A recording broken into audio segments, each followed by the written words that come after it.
बहुत स्वागत है आप तीनों का। और चंदौसी की आप रहने वाली हैं। अच्छी बात यह भी है कि एक हेल्थ सेक्टर से है, एजुकेशन सेक्टर से भी है। तो चंदौसी की भी बात करेंगे, यहाँ का जो युवा सोच रहा है, सरकार से जो उम्मीदें हैं वो भी बात करेंगे। एक अच्छी बात यह है कि हम सब महिलाएं हैं और महिलाओं को सशक्त करने की कोशिश ही की जा रही है। तो यहाँ की महिला कितनी सशक्त है और कितना सुरक्षित अपने आप में फील करती है, कितनी कामयाब फील करती है, ये भी हम बात करेंगे इस सेशन में। सबसे पहले डॉक्टर एकाक्षी वार्ष्णेय, आप चूंकि एम्स ऋषिकेश से हैं, चंदौसी की ही रहने वाली हैं, आज और पहले के चंदौसी में अब से कुछ सालों की बात करें, कितना चेंज देखती हैं? मैं काफ़ी जगह पर चेंज देखती हूँ। हालांकि कई साल मेरे चंदौसी से बाहर गए हैं। तो मैं पहले कोटा में जाकर पढ़ी थी, मैंने तैयारी की थी अपनी, और उसके बाद मैं एम्स ऋषिकेश में 5 साल से MBBS कर रही हूँ। तो मैं इतना ज़्यादा अलग अलग फील्ड्स में, जितना मेरे से पहले डॉक्टर्स ने बात की, उन्होंने बोला कि यहाँ पे अभी डायलिसिस की जो सुविधाएं हैं वो स्टार्ट हो गई हैं, कैथ लैब जैसी विषयों पे बात होना शुरू हो रही है। इसके बाद मैं काफ़ी गर्व महसूस करती हूँ। पहले ये सारी जो सुविधाएं थी वो चंदौसी में नहीं थी, और अब मैं इन सब चीज़ों के बारे में पढ़ती हूँ और समझ पाती हूँ कि इन सब चीज़ों की आज के टाइम में बहुत ज़्यादा थोड़ा ज़रूरत माइक है, ऊपर कर लीजिए। बहुत ज़्यादा ज़रूरत है। तो मुझे काफ़ी अच्छा और काफ़ी गर्व महसूस होता है कि ये सारी चीज़ें हमारे बीच में अब आ चुकी हैं। ठीक है, निवेदिता जी, आप ग्लोबल हेरिटेज स्कूल से हैं। अभी अगर हम यहाँ की बात करें एजुकेशन सेक्टर की, खुद आप एक टीचर हैं, तो जाहिर सी बात है आप इसे ज़्यादा बेटर बता पाएंगी। कितना चेंजेस आप यहाँ पर फील करती हैं एजुकेशन सेक्टर को लेकर? Thank you for the opportunity. I want to thank Z News especially for taking out the time and the initiative कि आप all the way चंदौसी आए हैं और हम लोगों से रूबरू बातें कर रहे हैं, because usually हम screen पे देखते हैं हमेशा, but it is a matter of pride for all of us. And अगर मैं education की बात करूँ तो personally I am the director of education at my school. So over the period of time हमने, क्योंकि जहाँ पर हमारा स्कूल है अभी, so we are catering to a lot of villages and the rural area over there. तो initially पहले क्या होता था कि नर्सरी में भी अगर आप एडमिशन्स के लिए जा रहे हैं तो एक गांव वाले का ये मानसिक सोच होती है कि 5 साल से पहले कोई पढ़ाई नहीं होती है, but that is changing over the period of time. In fact after the pandemic hit, उसके बाद हमारे पास जो इन्फ्लक्स आया है, आई एम रियली ग्लैड कि लोगों को पढ़ाई की इम्पोर्टेंस उन 1.5 सालों में पता लगी है. Of course, there were a lot of ups and downs for these schools, especially for the private schools. हमारे लिए बहुत challenging था, and we would not want to, think about it that also, because it was a black phase, honestly. But after the pandemic, अभी बहुत सारी चीज़ें change हो गई हैं कि लोग आगे से आगे बढ़ के अपने बच्चों को पढ़ाना चाह रहे हैं.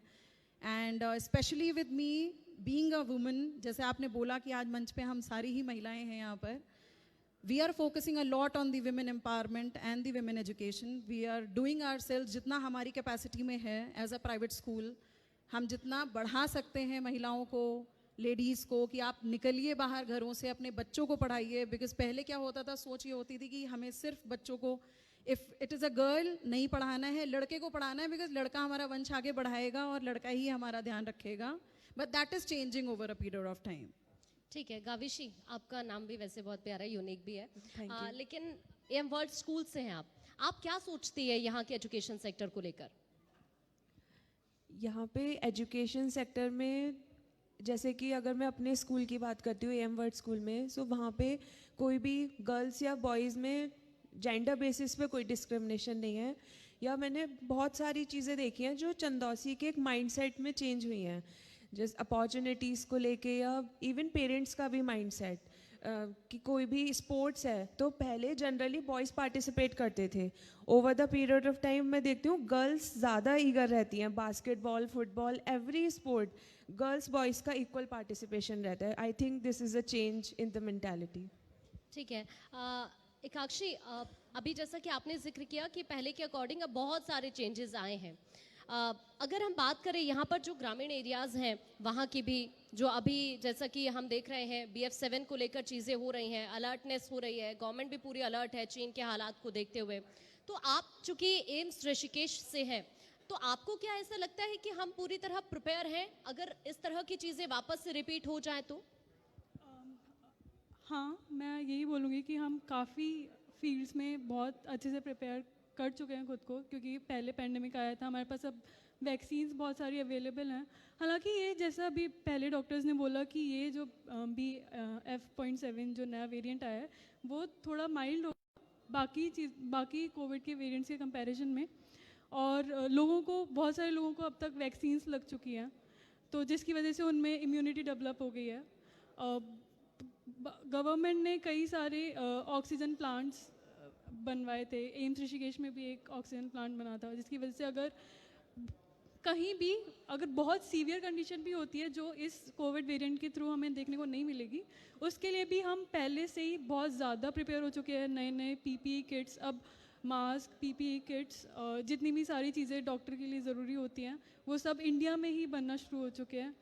तो आई गेस अब लोगों को बस ये अवेयर रहना है कि ज़्यादा भीड़ भाड़ वाले इलाकों में ना जाएं, थोड़ा खुद ही बचाव करें, जिससे कि वो हाँ बचे रहें थोड़े इस वेरिएंट से। बिल्कुल, बहुत ज़रूरी है ये, क्योंकि मास्क का इस्तेमाल किया जाए और ये जो प्रिकॉशंस है अगर हम ये लेंगे तो शायद हम इन चीज़ों से दूर रहेंगे और सभी लोग बचे रहेंगे। निवेदिता जी, क्योंकि अभी जैसा कि आपने भी जिक्र किया, जो चेंजेस आपने फील किए, चाहे वो महिलाओं को लेकर हो या फिर पूरे एजुकेशन सेक्टर को लेकर हो, लेकिन अभी जैसा कि कोविड के दौर के बाद हमने बहुत सारी चीज़ें सीखी, डिजिटलाइजेशन की तरफ हमारा ज़्यादा फोकस रहा, तो आप डिजिटलाइजेशन हो या फिर स्मार्ट क्लासेस हो, इस पर कैसे वर्क कर रहे हैं? देखिए, मैं ये बोलूँगी हर सिक्के के दो पहलू होते हैं। अगर डिजिटलाइजेशन ने कुछ अच्छा किया है तो एट द सेम टाइम कहीं ना कहीं उसका ड्रॉबैक भी है, जो हमें डे टू डे बेसिस पे जब हम स्कूल रन कर रहे हैं तो हमें वो देखने को भी मिल रहा है। ड्यूरिंग द PTM पैंडेमिक से पहले क्या होता था, एक डायरेक्शन सा रहता था कि there were no complaints regarding the screen timing that the student is spending. बहुत ज़्यादा टाइम मोबाइल में लगे रहते हैं, फ़ोन में लगे रहते हैं, बिकॉज एज पेरेंट्स हर कोई बिजी है, हर कोई पूरा टाइम देख नहीं सकता कि बच्चा स्क्रीन पे क्या देख रहा है। एंड तो ओवरऑल अगर मैं यही चीज़ बोलूँ कि डिजिटलाइजेशन की अगर आप कह रहे हैं तो it has its pros and cons. हमने लिमिटेड पीरियड ऑफ टाइम के लिए हमने रखा है, but we can not deny the fact कि प्रिमिटिव स्कूल ऑफ टीचिंग जो है उससे इफेक्टिव स्ट्रैटेजी कोई हो ही नहीं सकती बिल्कुल एक स्कूल के लिए। बिल्कुल। काविशी जी, आपसे भी सेम क्वेश्चन है मेरा इसी से रिलेटेड कि मैं इसमें थोड़ा सा और ऐड करना चाहूँगी। क्वालिटी ऑफ एजुकेशन की अगर हम बात करें, हम क्वांटिटी पर फोकस कर रहे हैं, लेकिन क्वालिटी भी बहुत मैटर करती है, प्रैक्टिकल वर्क बहुत मैटर करता है। अगर किसी भी स्टूडेंट को आप बहुत इजीली वो रट सकता है, लेकिन उसके 2 दिन बाद ही वो भूल जाएगा, तो ज़रूरी है कि आप प्रैक्टिकली चीज़ें कराएं। तो उस पर आप कैसे काम कर रहे हैं? देखिए, जो लर्निंग है वो 3 टाइप्स की होती है: auditory, visual and kinesthetic. Auditory is like जो सिंगर्स और रैपर्स होते हैं, उन्हें एक बार गाना सुन लिया वो याद हो जाता है। विजुअल इज़ लाइक हम मूवीज़ देखते हैं तो कई बार हमें वो मूवीज़ बहुत ज़्यादा याद होती हैं। काइनेस्थेटिक, हमने अगर उसको एक्सपीरियंस कर लिया या प्रैक्टिकली कर लिया तो कुछ लोगों को वो सबसे बेस्ट मोड ऑफ लर्निंग होता है। It depends on human brain कि आपका ब्रेन किस अकॉर्डिंग कौन सी लर्निंग के लिए बेस्ट है।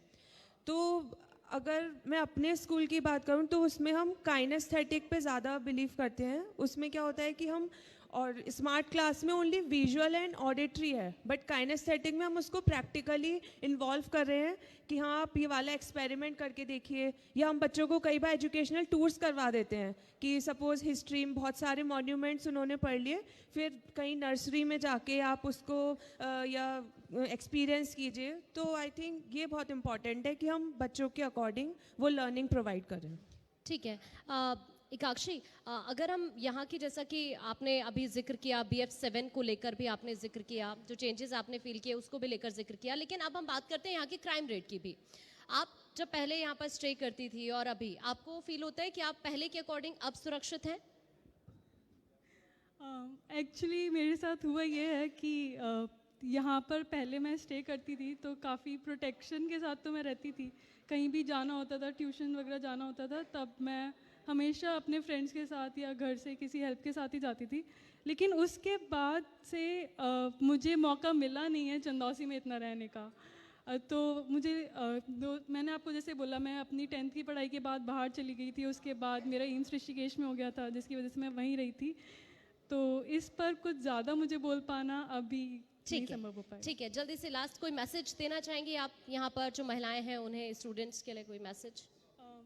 क्योंकि मैं डॉक्टर हूँ एंड डॉक्टरों को बहुत सारा जैसे हम एग्ज़ाम की बात करें, नीट एग्ज़ाम की बात ही करते हैं, तो करीबन 16-17 लाख बच्चे हर साल नीट एग्ज़ाम्स देते हैं, जिसमें से बहुत कम ही बच्चे होते हैं, करीबन 90,000 पिछले साल का डाटा अगर देखा जाए तो, जिनका नीट में सिलेक्शन हो पाता है और वो आगे बढ़ पाते हैं। तो ये डाटा देख के कई सारे लोग सोचते हैं कि डॉक्टर बनना बहुत मुश्किल है, जो मुझे लगता है कि जो सही नहीं है। मुझे लगता है कि अगर आपने एक बार ठान लिया है कि आपको डॉक्टर बनना है, बस डेडिकेशन से आप तैयारी करते रहिए, मेहनत करते रहिए, और आप बहुत लगन से मेहनत करेंगे तो आप डॉक्टर ज़रूर बन सकते हैं।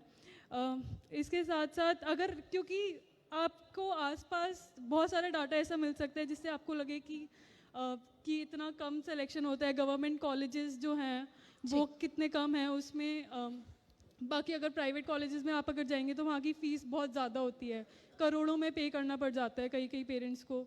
और साथ में कुछ लोग ये भी बोलते हैं कि डॉक्टर बनने के बाद जो मेडिसिन में पढ़ाई होती है वो हमेशा बहुत ही रटने वाली होती है, जिसकी वजह से उन्हें लगता है कि हम मेडिसिन पढ़ाई इतनी नहीं कर पाएंगे। लेकिन आप एक ही सोच को आगे रखिए अपने, कि जब आप किसी पेशेंट को ट्रीट करते हैं और जो आपको अंदर से खुशी मिलती है कि हाँ मैंने इस पेशेंट को ट्रीट किया, आप समाज में अपनी सर्विसेज देते हैं और फिर लोगों के चेहरे पे जो आप खुशी चाहते हैं देते वो आप अचीव कर लेते हैं। उसको अगर आप फोकस करके अगर इस फील्ड को आगे लेके जाएंगे और बिल्कुल अपना डेडिकेशन से पढ़ाई करेंगे तो ये आप अपने लिए, देश के लिए और सभी के लिए बहुत अच्छी चीज़ हो सकती है। बिल्कुल, बहुत शुक्रिया आप तीनों का, आप इस पैनल का हिस्सा बनी। तो देखिए वाकई बहुत ज़रूरी है, जैसा कि उन्होंने भी जिक्र किया कि आप मेहनत करते रहिए, फल आपको ज़रूर मिल जाएगा, जो चीज़ आप चाहते हैं वो आपको ज़रूर मिल जाएगी। बहुत शुक्रिया।